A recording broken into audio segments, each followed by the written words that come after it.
What's going on, my friends? Some salsa verde I made last night. I just thought I wanted to jump on here, do a quick little recipe, if you will. Obviously, it's not me cooking it. It's already made. It's already been eaten. But it came out really well, and I just thought it would be unique, something a little bit different for the channel. Talk about it.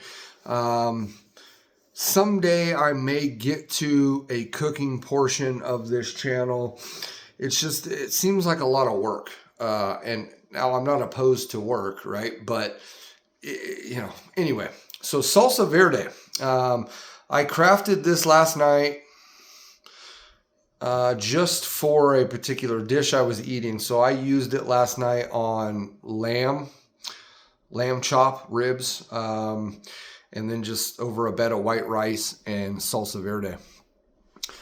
The salsa verde came out really, really nice color. Almost an avocado green, but a little bit brighter than that. And I added ghost pepper to this particular salsa verde to give it a little bit of extra heat. But I also like my sauces and my food and different things to look good at the same time as tasting good and being spicy and hot. And you're not going to be able to see it. I'm going to pour some on a spoon and we'll sample it real quick. But there are just very minute, small specks of red just scattered throughout, which is exactly what I was looking for with that ghost pepper, to bring me some heat, but also give me just a speck of color here and there that just really makes it shine. Salsa verde, it's pretty easy to make. This recipe I'm going to share with you is fairly easy. I just got off work, need a beer. But we started off with 6 tomatillos. It was 3/4 of a pound. So I think they weighed 0.76 to be exact. But I used about 6 tomatillos, fairly sized. And I don't know exactly how much it made. It's not a large amount. I have a very small food processor that I use. So it doesn't make a lot. I mean, I've got this jar. I used about, say, down to there last night on my food. And then I've got a generic regular size cereal bowl that's plumb full. So it made probably 4 or 5 of these, right? So anyways, 6 tomatillos. I used 7 nice sized serranos, fresh serranos. A half of a medium white onion I used. And then 3 ghost peppers. And the ghost peppers I had, they're hot, they're flavorful, but they were kind of some of the smaller ones. They weren't like the larger ones that I get from time to time. They're a little bit smaller, but they were little fatties, you know what I mean? So pretty good. So 3 ghost peppers. I took all of those ingredients, right? And you just simmer them, just cook them. You really just want them to blister up a little bit. Tomatillos, serranos, ghost pepper. The ghost peppers, super hots like that, they just kind of wilt, right? But the serranos, the tomatillos, they blistered up, started cracking. Really, that's what you want. And then the white onion, I kind of caramelized those for a little bit extra flavor and a little bit of olive oil. That's it. Once those were blistered, I let that pan cool down, that skillet cool down for a little while. I don't like putting too hot of food in the food processor. I've heard horror stories of that, so I wouldn't suggest doing that. And then we blended it, and I added about a half a cup, I think, of lime juice. And then I didn't use fresh squeezed lime. A lot of times I do, but I had some, so I just used the lime juice in the bottle situation you can buy, right? So I use that. And then about a cup of cilantro and 4 cloves of garlic. Blended it up, came out phenomenal. I did add, after the first go around of blending it, I added a little bit more cilantro, just a little pinch, just to grab it off the bushel there, a little more, and then some more lime juice, and I just squeezed it up in there. So I don't know exactly how much of that, but you can just play with it with your taste, right?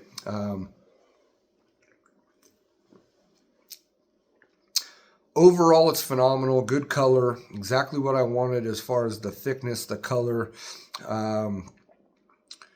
But it wasn't quite as hot as I wanted it to be. I don't make a lot of salsa verdes. In fact, I haven't made one in years, to be honest. So I don't use tomatillo a lot.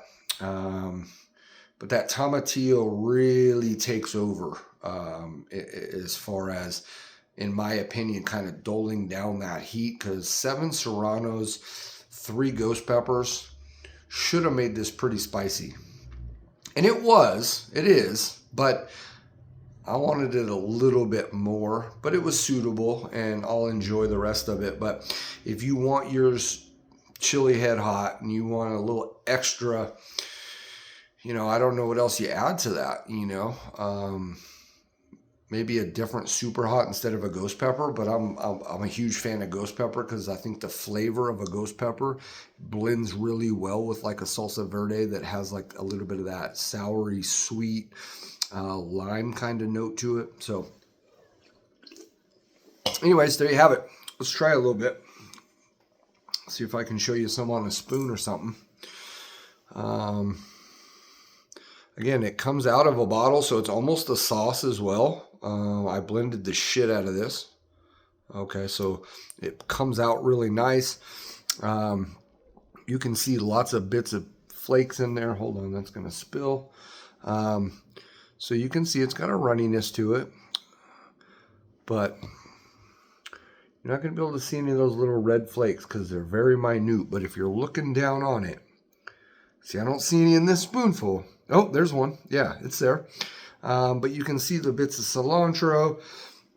Again, the color there, no filter, no nothing, does have a nice, vibrant, neon kind of green to it, as opposed to in the bottle. It's a little harder to see. Cheers, friends.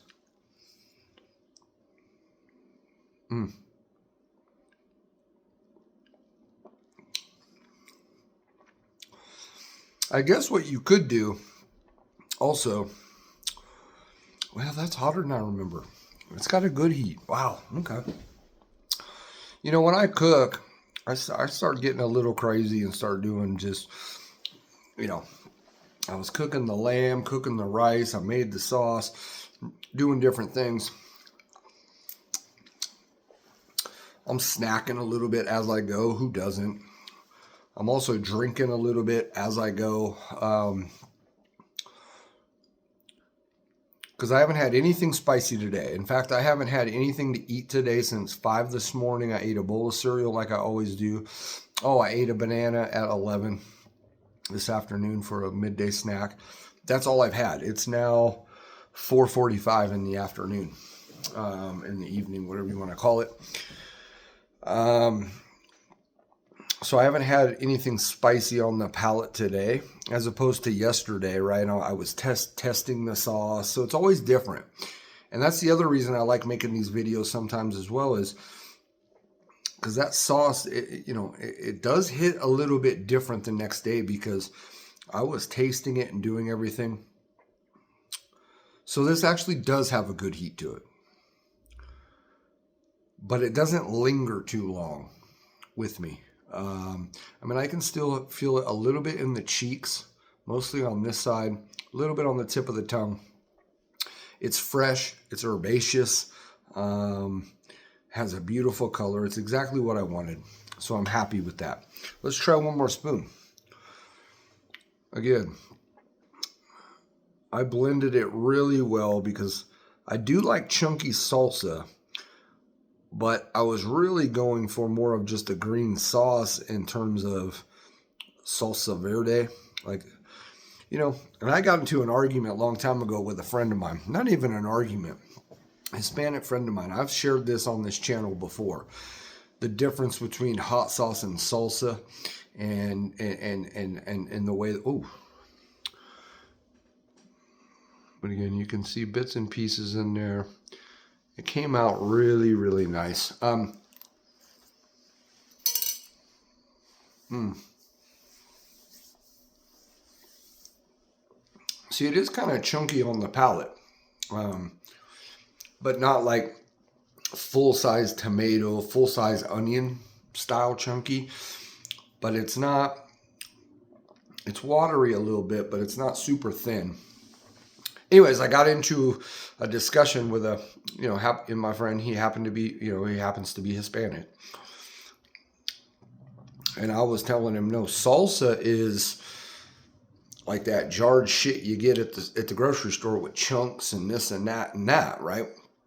And sauce is smooth, liquidy. And I forget how the story goes, but he had different takes on it. And anyway, so it is what it is. So is this quite a salsa verde? Yeah. Is it a hot sauce verde as well? Yeah. Because it's coming out of that, really pretty easily. But again, when you move it around the palate and stuff, it does have some bite and roadmap to it, a little bit of texture. So anyways, just thought I'd share with you guys. I wanted to, really try that sauce again, but you could use that on seafood, pork. I used it on lamb. I was going to make a filet mignon steak last night with it, but went with lamb instead. So really good. Steak would have been phenomenal as well. I was going to use steak mostly for the contrast of the red meat with a nice bright green sauce. Lamb's a little bit of a leaner, kind of whiter beef, if you will. But I felt like lamb was a little bit more elevated for a presentation. So that's why we went that route. But fish, pork, lamb, of course, because it was phenomenal with the lamb chops last night. I almost went with veal also, but I didn't like the cuts at the butcher I go to. I didn't like the cuts, so. But I'm gonna enjoy the rest of this on your normal brats, hot dogs, burgers. You name it. Just some white rice with that mixed. Boom, boom. Give a little flavor. So anyways, guys, I love you. I'm blabbing, as I always do. But yeah, just wanted to share that quick little recipe. It's phenomenal. Again, it has good upfront heat to it. And I think where I was remembering it not being hot enough for me, or not quite to where I wanted it to be, even though it's suitable and I'm happy with it. But I think it's because it doesn't really build. There's no building to it too much. And it doesn't linger too much. A little bit on the tip of the tongue. But outside of that, it's not lingering a lot. So if that's something you like, then follow that recipe. It's going to give you a high level heat right off the bat. Pretty good. And then it's not really going to linger around too long. It's not dissipating all the way either, though. So maybe I'm wrong here. I don't know, guys. I get into my head because I can take much more heat, but then I don't know. Try it out. All right. Thank y'all.